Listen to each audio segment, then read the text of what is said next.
पंजाब के दिल में स्थित अमृतसर का स्वर्ण मंदिर, जिसे हरमंदिर साहिब के नाम से भी जाना जाता है, सिख धर्म का सबसे पवित्र स्थल है।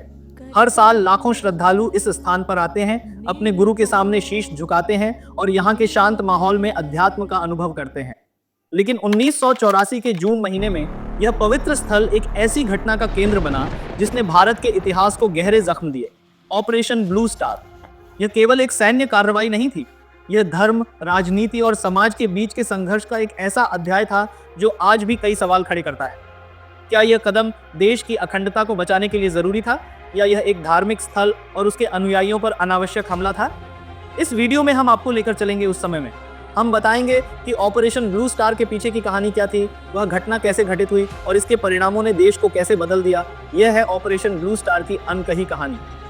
इस कहानी को समझने के लिए हमें 1960 और 70 के दशक की ओर लौटना होगा। यह वह समय था जब पंजाब में हरित क्रांति का आगमन हुआ। हरित क्रांति ने पंजाब को भारत का अन्नदाता बना दिया, लेकिन इसके साथ ही आर्थिक असमानता और सामाजिक तनाव भी बढ़ने लगे। पंजाब के किसानों और आम जनता को लगने लगा कि उनकी मेहनत का पूरा लाभ उन्हें नहीं मिल रहा है। इसके अलावा सिख समुदाय को यह चिंता सताने लगी कि उनकी धार्मिक और सांस्कृतिक पहचान को धीरे धीरे दबाया जा रहा है। 1973 में सिख नेताओं ने आनंदपुर साहिब प्रस्ताव पेश किया। इस प्रस्ताव का मुख्य उद्देश्य पंजाब को अधिक स्वायत्तता देना और सिख धर्म, संस्कृति और भाषा की रक्षा करना था, लेकिन केंद्र सरकार ने इस प्रस्ताव को खारिज कर दिया। इसी असंतोष के बीच जनरल सिंह भिंडरांवाले का उदय हुआ।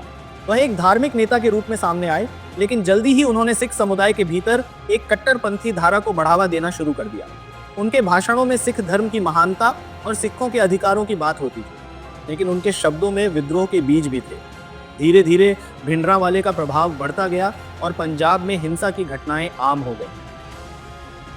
1983 तक भिंडरांवाले ने अमृतसर के स्वर्ण मंदिर को अपना गढ़ बना लिया।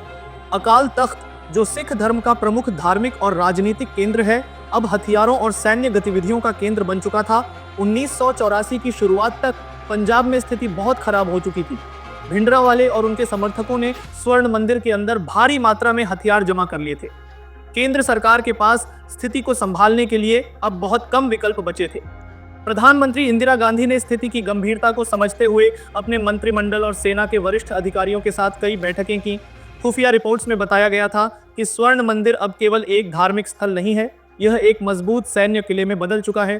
प्रधानमंत्री इंदिरा गांधी के लिए यह निर्णय आसान नहीं था। उन्होंने कहा, स्वर्ण मंदिर सिख समुदाय के लिए पवित्र स्थान है, लेकिन इसे हथियारों का अड्डा बनाना हमारे देश की अखंडता के लिए खतरा है। हमें कार्रवाई करनी होगी।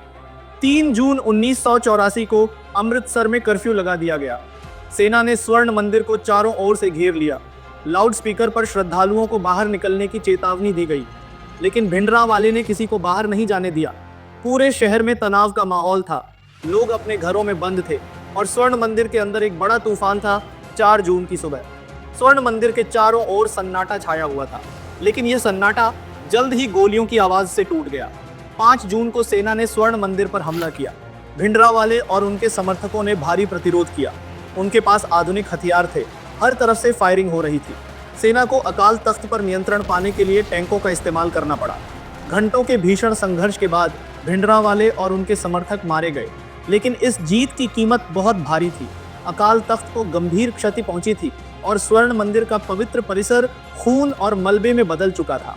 यह केवल एक सैन्य ऑपरेशन नहीं था, यह उस पवित्र स्थल पर हुई हिंसा थी जो शांति और भक्ति का प्रतीक था। ऑपरेशन ब्लू स्टार के तुरंत बाद पूरे देश में इसकी प्रतिक्रिया शुरू हो गई। सिख समुदाय के लिए यह उनकी धार्मिक भावना और पहचान पर एक गहरी चोट थी। कुछ महीनों बाद 31 अक्टूबर 1984 को प्रधानमंत्री इंदिरा गांधी की उनके ही सिख अंगरक्षकों ने हत्या कर दी। उनकी हत्या के बाद पूरे देश में सिख विरोधी दंगे भड़क उठे। हजारों सिख मारे गए। दिल्ली की गलियों में लाशें पड़ी थीं, घर जला दिए गए थे। इन घटनाओं ने भारत के इतिहास पर गहरे और स्थायी घाव छोड़े। आज ऑपरेशन ब्लू स्टार को लगभग 4 दशक बीत चुके हैं, लेकिन इसके घाव आज भी ताज़े हैं। कुछ लोग इसे देश की अखंडता को बचाने के लिए जरूरी कदम मानते हैं, लेकिन कई लोग इसे सिख समुदाय की धार्मिक भावना पर हमला मानते हैं। ये घटना हमें यह सिखाती है कि संवाद, समझ और शांति की तलाश हमेशा हिंसा से बेहतर है। स्वर्ण मंदिर की दीवारों पर गोलियों के निशान और सिख समुदाय के दिलों में बसे जख्म आज भी उस समय की गवाही देते हैं।